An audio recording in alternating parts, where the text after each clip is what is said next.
Retina Rounds, podcast number 28. Today we're diving into one of the most transformative forces in modern medicine, artificial intelligence. How will AI change the way ophthalmic care is delivered? What new possibilities and challenges will it bring to the clinic and beyond? To unpack these questions, Retina Rounds is honored to welcome Dr. Theodore Leng, Professor of Ophthalmology, Director of Clinical and Translational Research, and Medical Informatics Director for Ambulatory Specialties at Stanford University. Dr. Leng is also the co-founder and co-chair of the Ophthalmic Artificial Intelligence Summit. In this episode, Dr. Leng gives us a peek into how artificial intelligence is redefining the future of vision care. Let's check it out. Welcome, everybody, to Retina Rounds podcast. I'm thrilled and excited to introduce Ted Leng from Stanford University. Ted is not only a leader in vitreoretinal surgery and clinical trials, but he's also a world-renowned AI specialist, and he's published a lot on artificial intelligence in retinal conditions, and will be able to afford us some unique perspective on what is clearly the hot topic of the year. So, Ted, thanks for joining us. So great to be here, Steve. Thank you. Thank you. Ted, tell us a little bit about your journey. How did you come to ophthalmology? Well, we can go all the way back to the early days. I grew up in a household with some medical influence. My mom was a midwife, and my dad was a interventional cardiologist. This was back in Newark, New Jersey. Interesting thing, which is kind of crazy now, is he was the only cardiologist at 3 hospitals in the city of Newark when he first started practicing. I think there's this saying that um, there, you know, there used to be one cardiologist for every heart patient out there, and now there's one cardiologist for every heartbeat.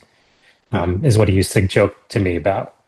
But I obviously grew up with an interest in science, and as I was coming up through my schooling, um, I sought out different opportunities, and I knew I wanted to do something with surgery because that was just my inclination.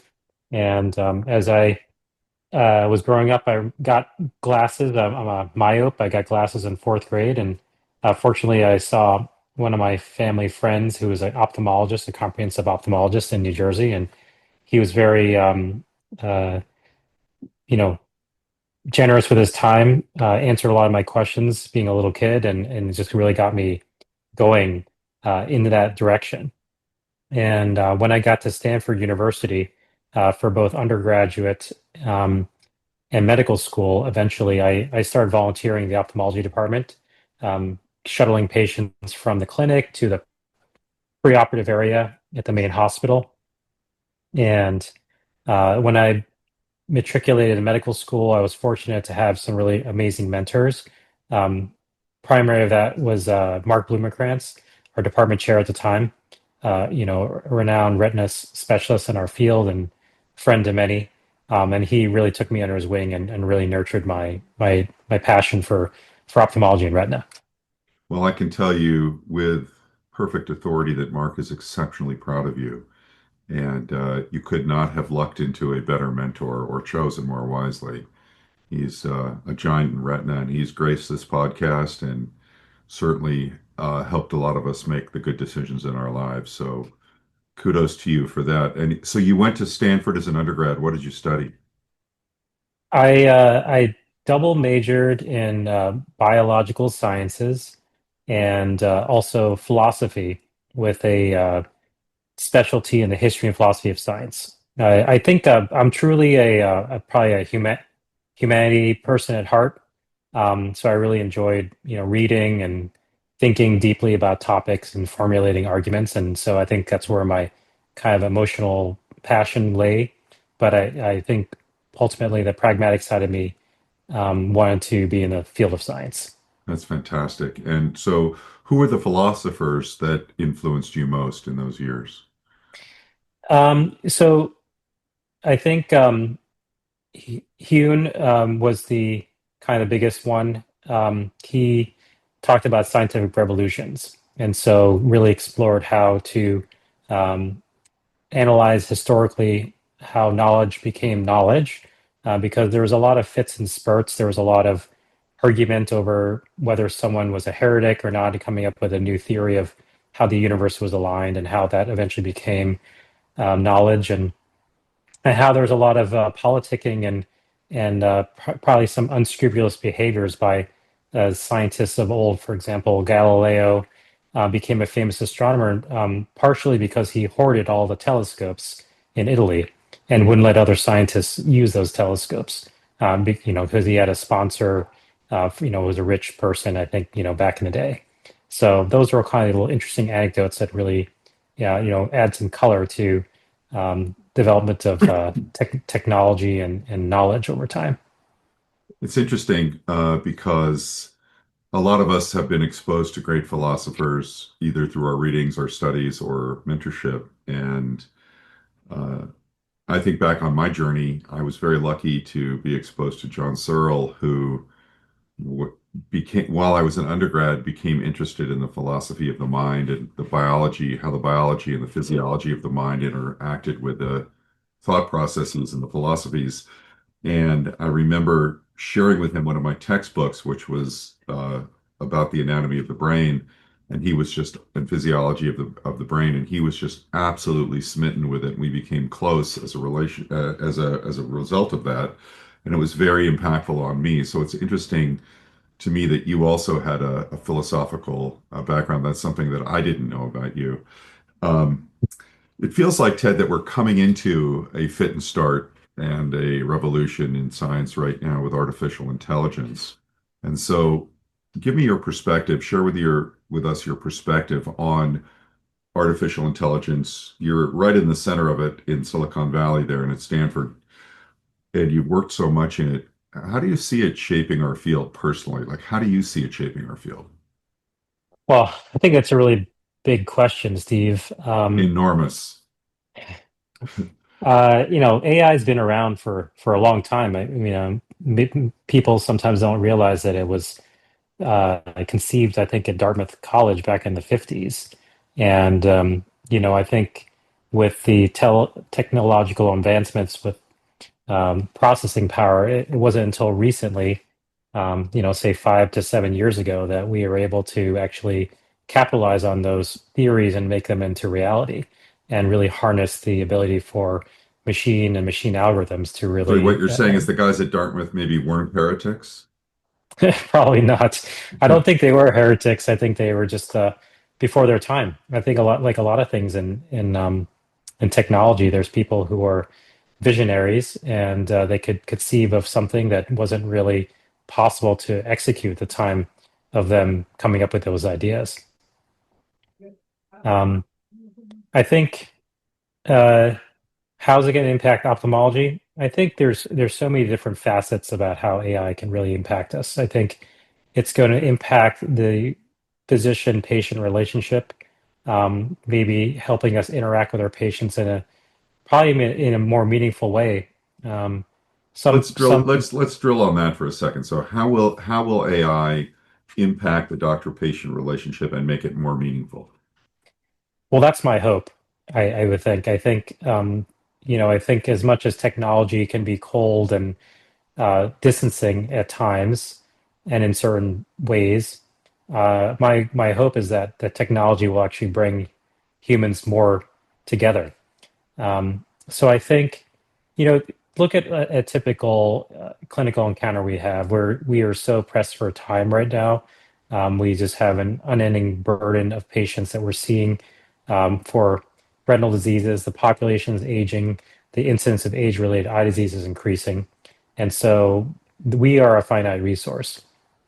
And so I think any ability to offset um, the care we deliver to possibly an automated technology or an assistive technology like AI could allow us to be more focused on the interaction with the patients. Because I think ultimately, what we do as physicians is actually we are the guides to our patients. At some point, someday, the medical decision making is going to be done by a machine, maybe better than what we can do right now. But ultimately, that person that we were taking care of is still going to have an emotional response to what we're telling them or what the machine's telling them, and what the treatment plan might be. And what they were seeing as treatment. And our role is to actually work with the patient, to partner with them and connect with them, to ease them into that and help them accept what they're being faced with and help them to process it. Interesting. And so doctor-patient relationship potentially a plus. How about diagnostics and prognostics? Well, I think one of the challenges I think for retina specifically with AI is that we are pretty good at doing our work right now. Um, I think retina doctors are probably one of the most efficient and effective physicians that exist in the medical system. Um, and so if you're trying to augment the performance of something that's already operating at the 99th percentile efficiency, the bar is really, really high. And so I think for that reason, we haven't seen a lot of AI being integrated into our clinical workflows right now because we're pretty good at what we do.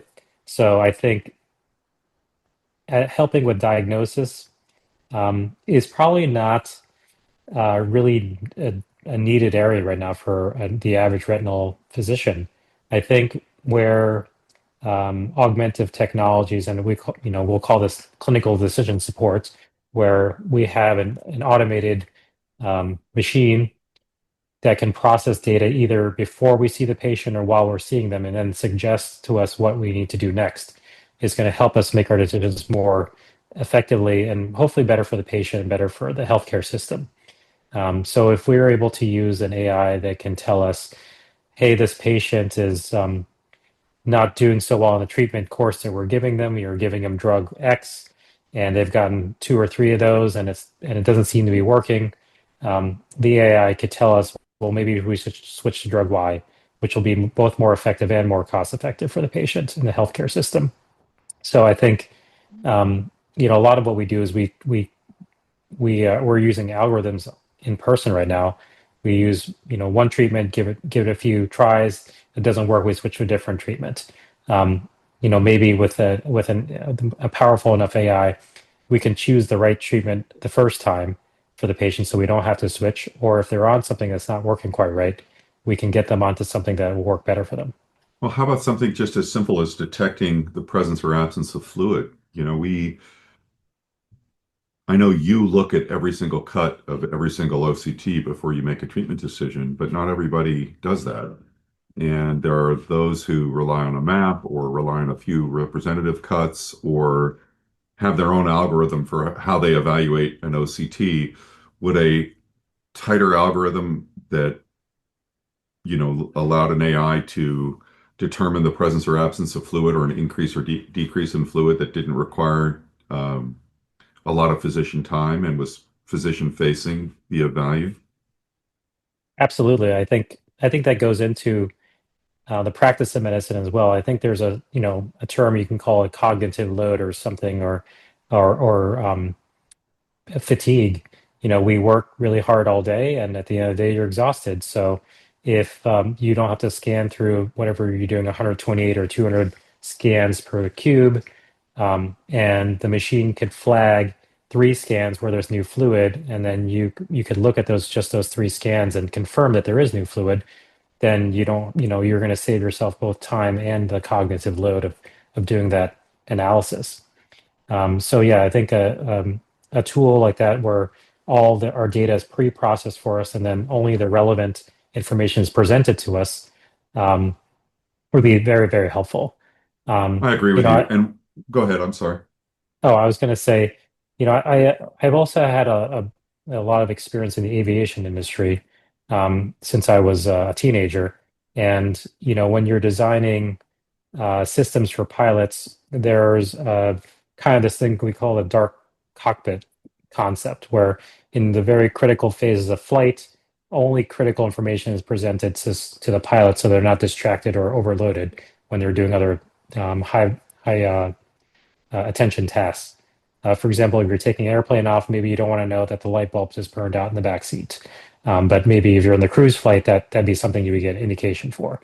So similarly, presenting the ophthalmologist with just the critical information at the time that's needed is a concept that we can take from that industry and apply it to our field.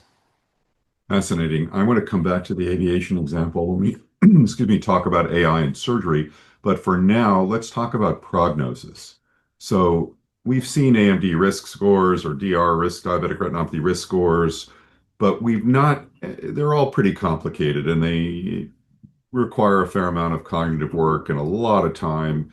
And there have been a lot of good attempts to simplify them for us and for our patients. But when we start to combine the complexities of genetics, phenotyping, imaging, family history, whatever, current findings on exam, medical history, do you feel like there will be an AI agent that can help us with prognosis early on? You feel like that's coming where we've all had the patient who's got somebody accompanying them who's a parent with AMD, for example. Am I at risk? And the question is, what's my risk? Are we going to be able to? There's a lot of emphasis on this in the industry right now, particularly in the imaging community, trying to assess this risk or risk of other conditions, dementias or neurologic issues, cardiovascular issues. Even I've seen some people talking about paraneoplastic markers. What are your thoughts around that? Do you think that's near term or the training sets are too far away? What's your thinking? Oh, absolutely. This is very near term.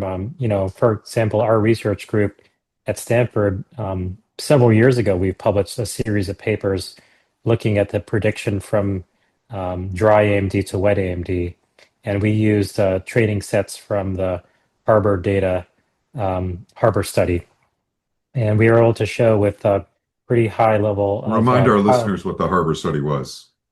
so the Harbor study was a ranibizumab trial, um, and it was unique specifically for what our purposes and any other data scientists out there because it was the first wet AMD trial to use spectral domain OCT data. Before then, the Anchor Marina and all those coming before it, we only had time domain OCT. It's kind of crazy to think about that now, but it was the first data set to have You're too young to remember the days before OCT.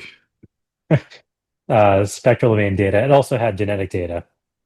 Um, and one of the interesting things about that trial also, they looked at different doses of medicines. I remember, I think it was a 2 milligram dose and a 0.5 milligram dose, but that's not really relevant for our purposes here. But what we did is we asked the sponsor, which was Genentech, to use that data set, not to look at the eyes that were actually enrolled in the trial, but look at the fellow eyes, the dry AMD eyes, and follow them over time to see if we can identify OCT biomarkers for prediction and progression to neovascular AMD. And I think our initial goal back at that time was to really augment what we had, which was the ARED study. ARED study, you mentioned the risk score. The risk scores for the ARED study are great. You have a simplified severity scale, which I use in my clinical practice on a daily basis, but that gives you a 5 and 10-year risk score of progression to advanced AMD. What the patient in your room wants to know is, well, hey doc, what's going to happen to me next year, 6 months from now, not 10 years from now? Or is there anything that I can do to reduce that score, that risk, or any increased surveillance or lifestyle changes, or so how you feel like that's near term with AI? Absolutely, yes. So, I mean, even with our, we'll call it relatively rudimentary um, regression analysis we did at the time, and this was without AI, we were able to show that we could, predict the progression of AMD within 6 months um, based on just OCT data. And now you're mentioning, bringing in other serologic biomarkers, demographic factors, other things like that into creating a more holistic risk score. I think the ability to predict someone's progression in the near term is going to be much greater.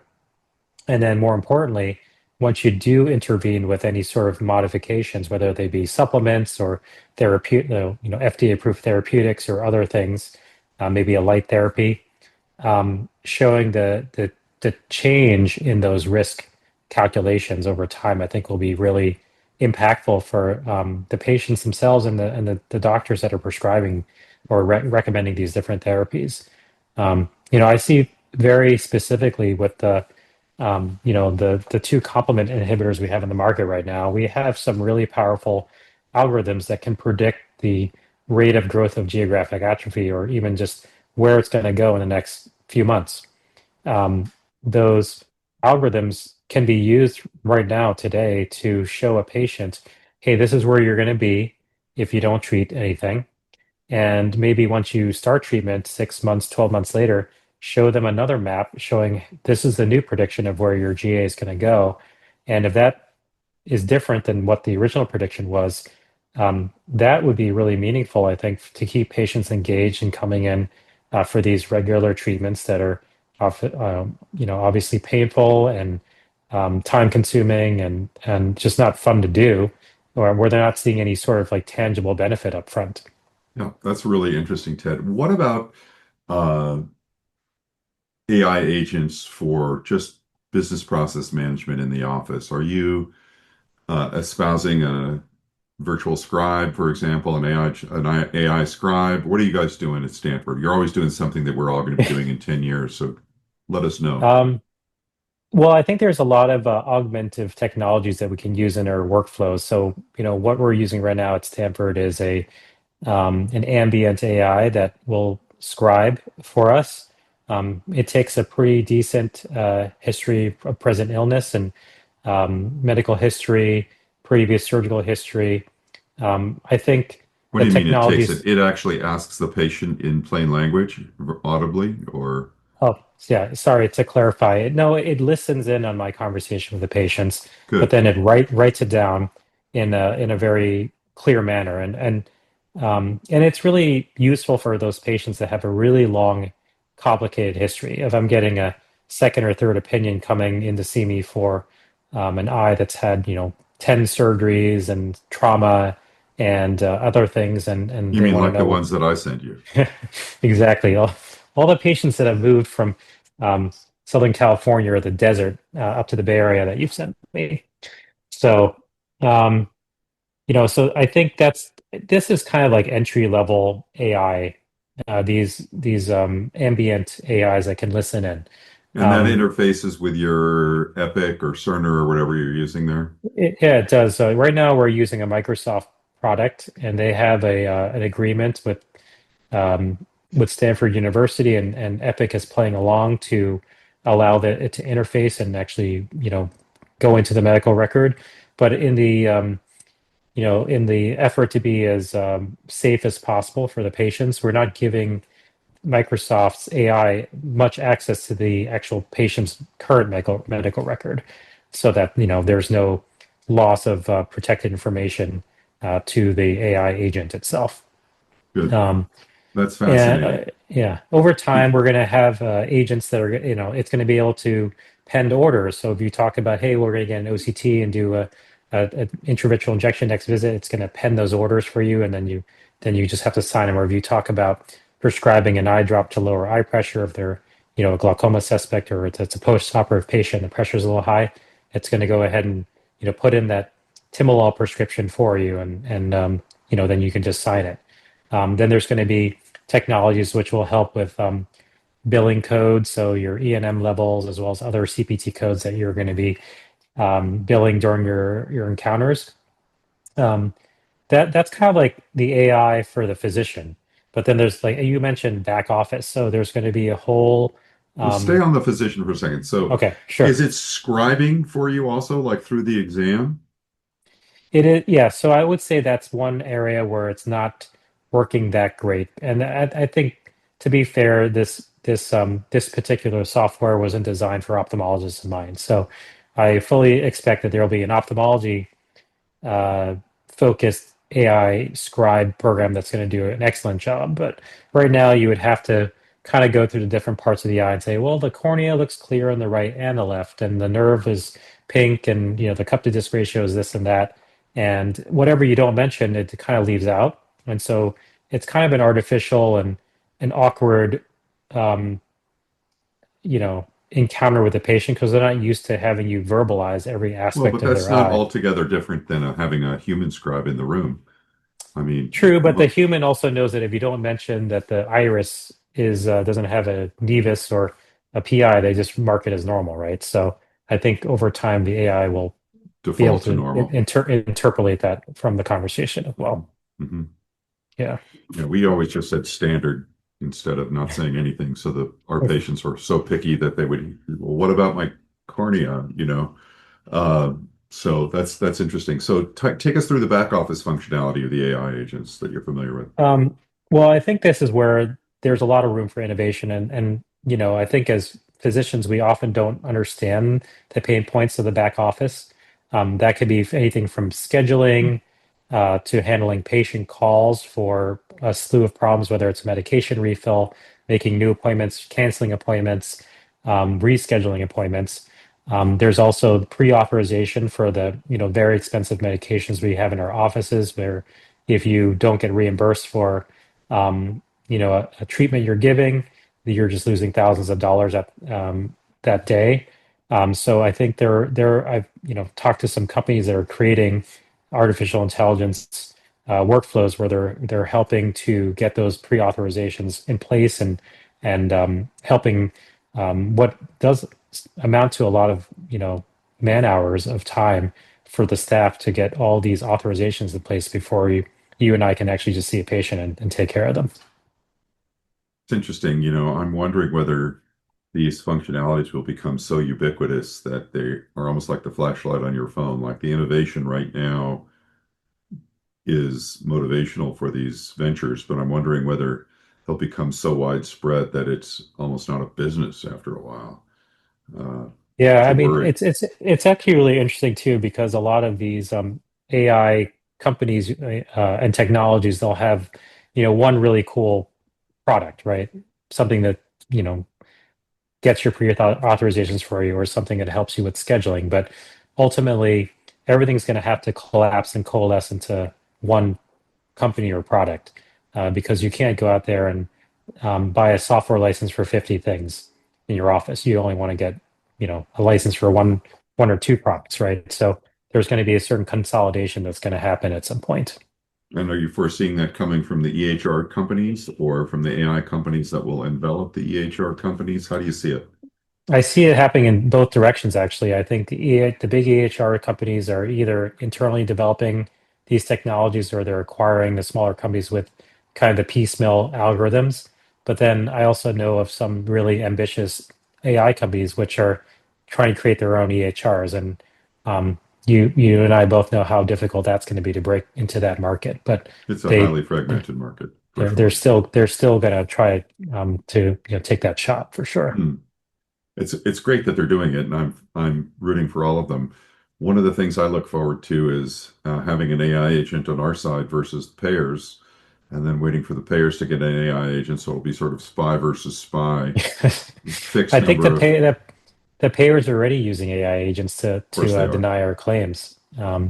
So I think we're currently losing that arms race, I think. Yeah, But the I think payers are pretty sophisticated. we are we've piloted some algorithms actually at our university level to help some AI models to help with payments as well. So there's um, like kind of like a likelihood of payment model that is running in the background. We haven't actually turned it on yet, but we're testing these things out. We have models that predict readmission rates. Um, and other things like that. So there's some models out there that are being tested right now in on the provider side, I would say, I on should the mention hospital to our system side. listeners two things. For our international listeners, we will get off the American domestic payer and back office discussion pretty rapidly. But for everybody, Ted is not just a retinal and AI guru. He's also on the Stanford, fill it in, Ted, it's the Information Technology Committee for the hospital or Sure, yeah, I'm a medical informatics director for the hospital system, and I'm in charge of all of ambulatory specialties. So anyone that sees a patient in an outpatient clinic, I kind of represent their interests to the larger hospital org, and so I work directly under the chief medical information officer and the chief information officer for Stanford Healthcare. which is a remarkable vantage point. And thank you for sharing the perspectives with us. So getting away from US domestic AI agent facilitation issues and moving back over to generalized retina care. Let's move into the OR. What's exciting you about AI in the OR? Well, I think a lot of the initial innovations are happening on the anterior segment side, to be honest. You can imagine there is AI IOL calculators, for example, and it's helping to kind of streamline that workflow from the clinic into the operating room so you can pick the right lens.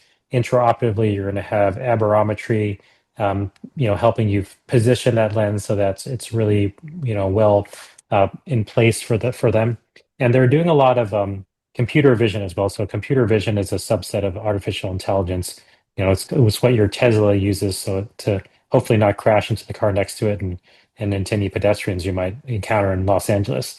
But they're doing a lot of augmented reality overlays. So we can kind of track the limbus, for example, and the iris and help you overlay, say, like a Rexus meter so you can create that Rexus really precisely when you're doing a cataract surgery.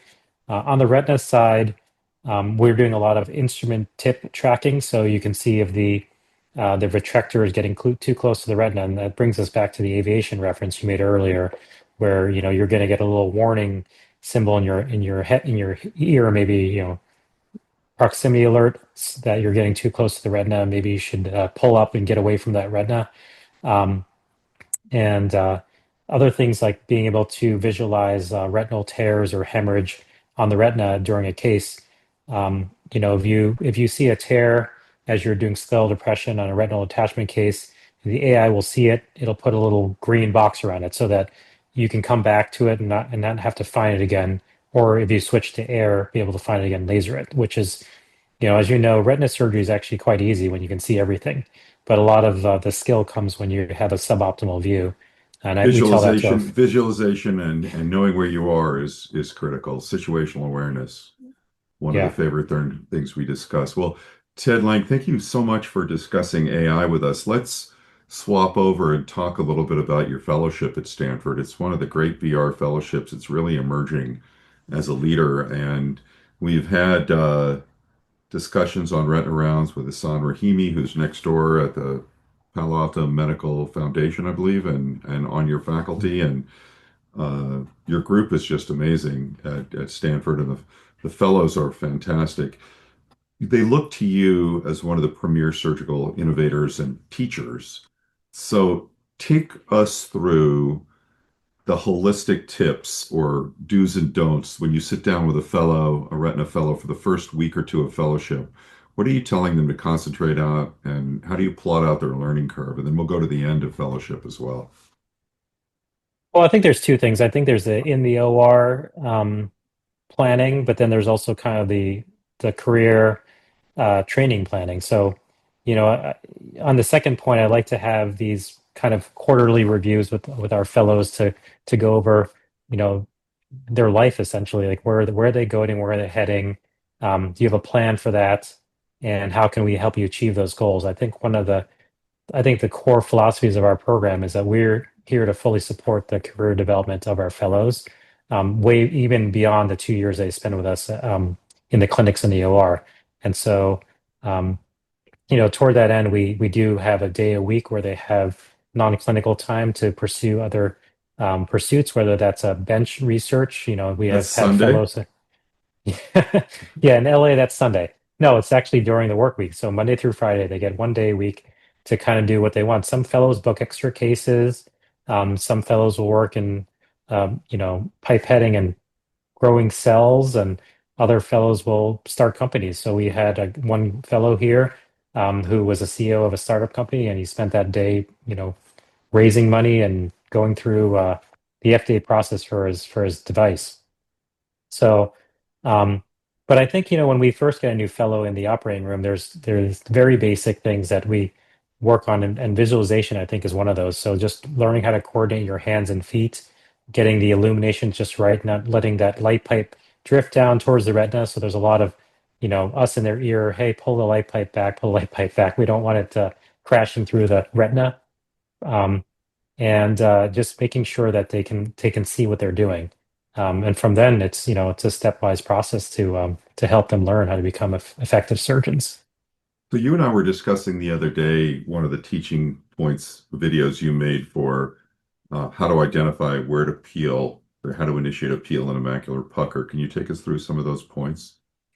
Sure, I'd be happy to. I really, really enjoy macular surgery, and I think that was like one of the things that my mentor, Mark Blumenkrantz, enjoyed as well. Like I really learned a lot from him.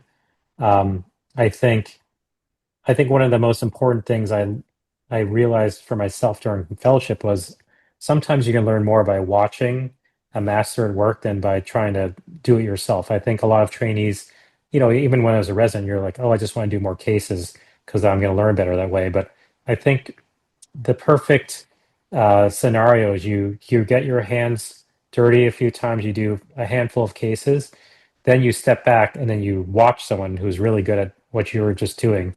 Um, and I think you have to do those first few cases so you have a context and perspective for which to then apply those observations. How someone actually holds their hands on the surface of the eye. So not even looking through the microscope, but looking outside the microscope, seeing what they're resting their fingers and their wrists and their elbows on. Um, and so I think one of the key things that I try to teach our fellows is that when you go down and approach the retina to try to grab that epiretinal membrane or the internally limiting membrane when you're doing a macular hole case, is to pinch the surface, but then release it, because I think that creates a little wrinkle, a little tag that you can then go back down and regrasp more easily, and then just to slowly elevate, but not try to translate horizontally, because I think that's one of the most common mistakes I see with first time surgeons who are doing membrane peeling surgeries. They're like, oh, immediately it's like a rexus, right? So you get a small rip and then you just kind of peel along the retina and tear it. But I think one of the main teachings that I learned from Mark Blumenkrantz is you want to extend that rent um, horizontally for as long as you can. And then once you have a nice flap, then reflect it along the retina. So just getting that initial ridge, elevating it, and creating a separation between the membrane and the retina surface. And once that blister is big, nice and big, then create your rent, go back in along that hole and extend it uh, horizontally. And then once you have a nice size thing, you can then peel it. And oftentimes you can get the whole thing up in one piece, which is quite satisfying. Absolutely. Well, thanks for that, Ted. And that's the reason why Retina Rounds with Dr. Prasad is so useful because it affords the subscribers daily views of masters at work and lots of different perspectives, and hopefully allows people to improve by watching and discussing. Uh, Ted, let's circle back to fellowship.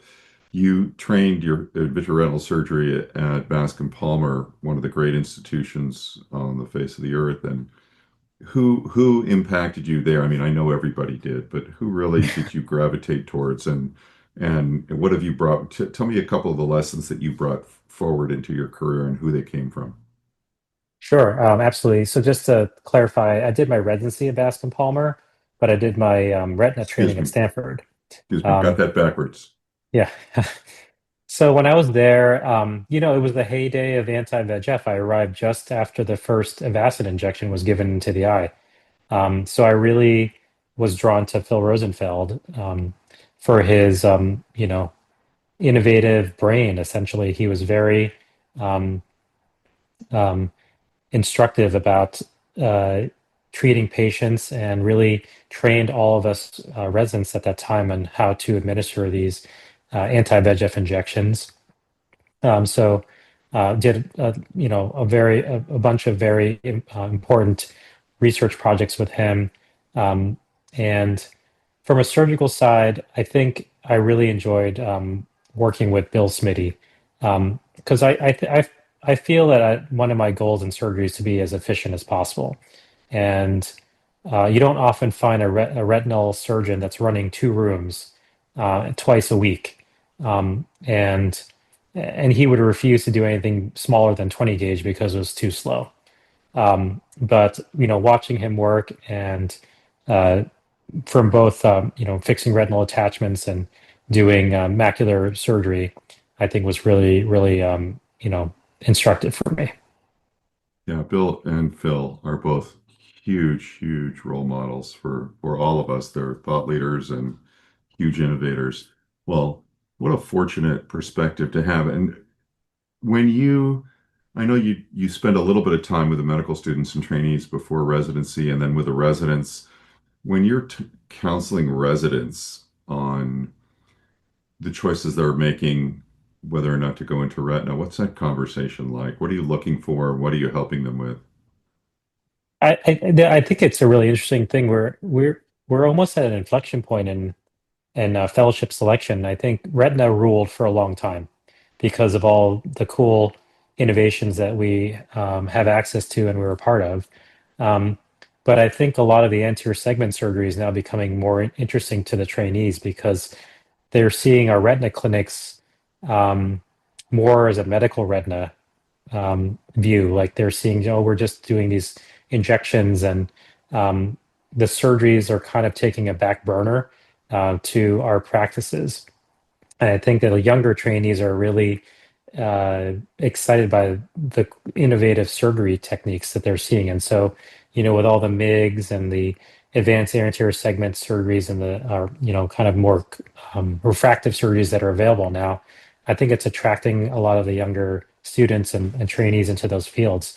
But I think, Retina is making a comeback. I think, we have so much potential with these gene therapies that are in development, the cell therapies that are in development. And so kind of the regenerative aspects of retina, I think is going to entice those trainees back into the field of retina.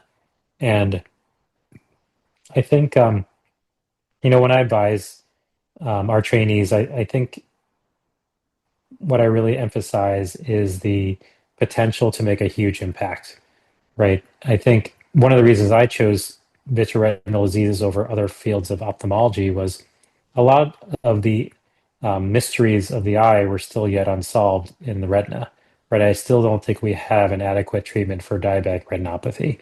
So there's so much work to be done there. Um, and um, a lot of the other fields of ophthalmology have great technologies and innovations, but they're only making incremental gains on what's previously been done. For example, in cataract surgery, cataract surgery has been a really great surgery now for decades, and each additional lens or machine that comes out is just saving you a few seconds or a few fractions of energy put into the eye or something like that. But it's not going to be um, you know a major shift in technology. Well, I think there's some major shifts coming for all of us with robotics and AI in the OR, but I think that's fascinating. And how about when you meet with when your fellows are getting ready to make the decision, your fellows are all brilliant and they're getting ready to make the decision to go into private practice or to go into academia, or I guess now private equity. And then you've got this other problem in the Bay Area because once people taste the Bay Area for a couple of years, it's pretty hard to move away. But it's also pretty full, one retina specialist per eye, I guess. For So blank. yeah, to come back to the cardiology reference at the beginning, so Mhm. how do you counsel them about what to choose? I mean, obviously you know them, you know their proclivities and what they're like, but also you know the wonders of being in a fantastic academic setting and how great it is to be there. Not everybody can be a professor at Stanford though, and so how do you counsel them? What are you looking for? What are you telling them? Well, I think we've been really, really fortunate in that we've had amazing fellows since we started this program. Um, and they have all done really, really well. And I think, we do select for fellows that most likely will end up in an academic career or at least in an academic oriented private practice. Both you and I have very close friends that are in private practice, but they're still huge contributors and role models and key opinion leaders in the academic world. So you don't have to be at a Stanford or UCLA to make a huge impact in ophthalmology and academic ophthalmology. But um, I I just like to give them an example of my experience. I think academics really affords a really high quality of life. We get to do really interesting things with really interesting people, and we're not killing ourselves at the same time. So it's kind of like the best of everything. Of course, we don't make as much money ultimately as someone who's out there in private practice, seeing 130 patients a day. But to me, there's trade-offs in life, and I'm willing to trade that off for the joy I get, coming to work every day. I think there's a lot of flexibility with an academic career. You can change the kind of way your week looks throughout the trajectory of your career. Maybe earlier on, you want to be more clinically active because you want to, refine your surgical techniques or your clinical decision making, and so you're going to have more days of clinic and do more surgeries, and then over time you develop some interesting research projects or programs, and you want to spend some more effort on those, or you get more involved in medical education, medical center leadership, medical school leadership. So there's opportunities to kind of morph your career and the way your week looks over the course of your time as an academic ophthalmologist. And I was fortunate that I had the experience of working in both settings. I worked in a private setting for a little bit in my first 5 years, and I've been working in the academic environment as well. And so this really spoke to me more than going to work and just seeing patients every day. And so do you share that experience with them, and how does it resonate? Do they tend to gravitate towards your path, or helping them find their own path?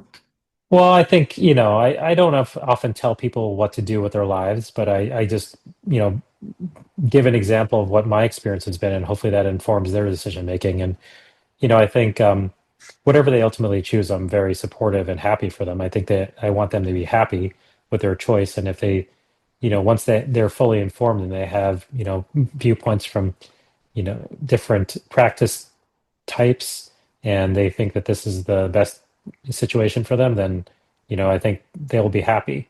More recently, like our current class of senior fellows are both going to be taking faculty positions at an academic institution, and so when me or one of my colleagues tells them about our experience being a professor, I think it really resonates with them and it reinforces them that that's what they want to do as well.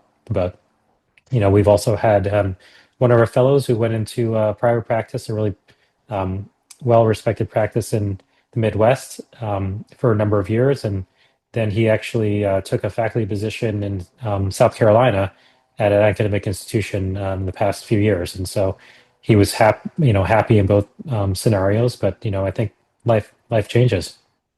Absolutely.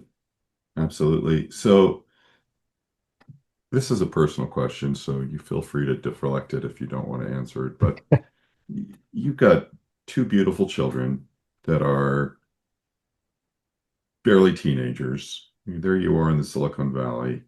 How are you and your brilliant wife raising them with relation to AI? Are you making them AI natives? Are you keeping them off all social media? I know that's two different questions, but how are you guys navigating that if it's not too personal?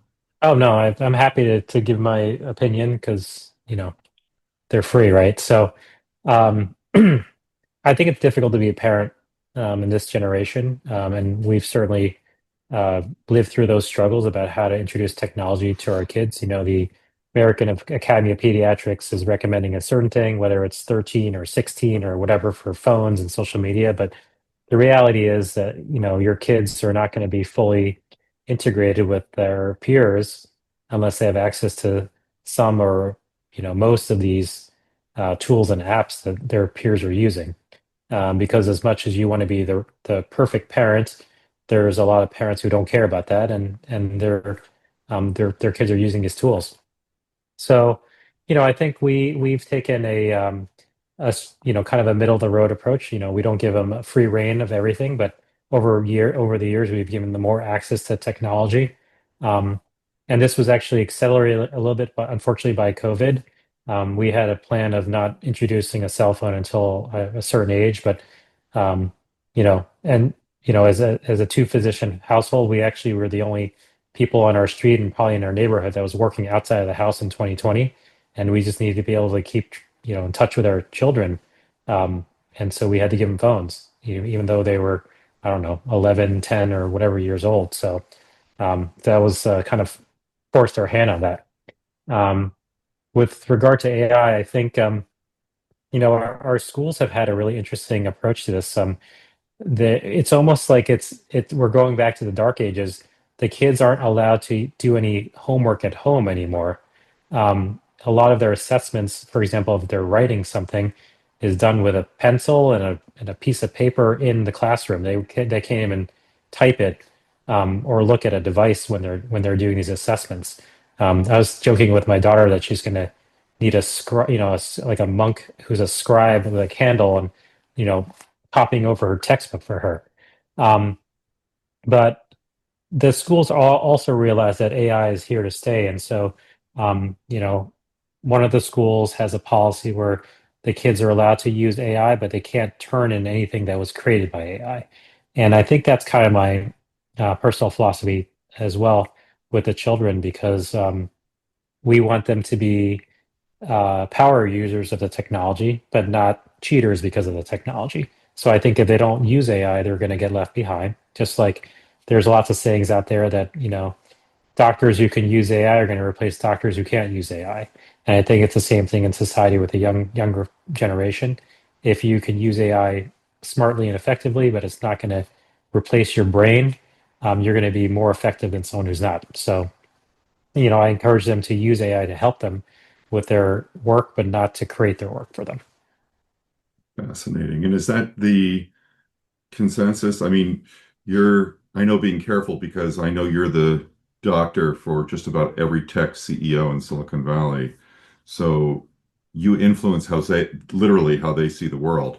But are you moderating your comments because someone is going to be listening to you, or is that really how you're doing it? No, this is what I believe, but I think everything is always up for argument, right? So maybe what I believe right now is wrong, and I'll change my mind when I have a better theory. But I think we tell our kids this too, like and I'm sure you went through this with your children, we're just making it up as we go, right? Absolutely. My There's kids no, picked that up without AI. They knew that we were faking all along. Now, we're how are you making them super users though, Ted? How are you hoping your kids will be super users? Well, I think, myself included, I think you just need to start using it, right? So, for example, I don't Google anything anymore, and I made that change this year. Um, when I want to search the internet, I go onto a large language model service, whether that's ChatGPT or Perplexity or any other number of things, and I search for information using those tools. And you could argue that it gives you a better answer, a more concise answer, but I think that also has to do with what you're asking it. And when you're asking an AI for an answer, you have to be a little bit more specific and concise than if you're asking Google for an answer. Um, so, I think by using a AI to find information, you're naturally just going to get better at using it. And so that's the same thing with our children. I think I'm having them use it to, um, create practice problems for a test that they're about to take, next week, and or Have you define. seen the Perplexity education package? It's pretty interesting. They've got a customized cue card and all this stuff, practice question stuff. It's really actually great. Yeah, I haven't tried it yet myself. But one of my friends was telling me about this Alpha School down in Texas. Have you heard of that? Where they go through uh, the entire curriculum for the day in an hour or two for the kids, and then they spend the rest of the time doing, passion projects essentially. But their test scores are higher than any other school right now, and but they're using AI to do the educational portion in that like 1 to 2 hours per day. Yeah, fascinating. Fascinating. So artificial teachers as well. That's right. But look, Ted, thank you for spending this time with us. And, our listeners around the world are so grateful to you, whether they're in China or in Japan, the rest of the Far East, all of South and Central America, Canada, Europe, Israel, the Middle East. Thank you, Ted Lang. And I encourage our listeners to reach out to Ted at Stanford and with other questions. He's an extremely friendly guy. So when you see him at meetings or coming off the podium, approach him. And Ted, thanks for taking the time with us today on Retina Rounds. Yeah, it's been great. Thank you so much for having me. If you enjoyed this video, please visit us at RetinaRounds.com. There you can sign up for our email list. You'll get a notification every time a new video is posted. And if you have an interesting video or a tip or trick that you'd like to share, please follow the links on our website and you can upload your video there. Thanks so much for watching.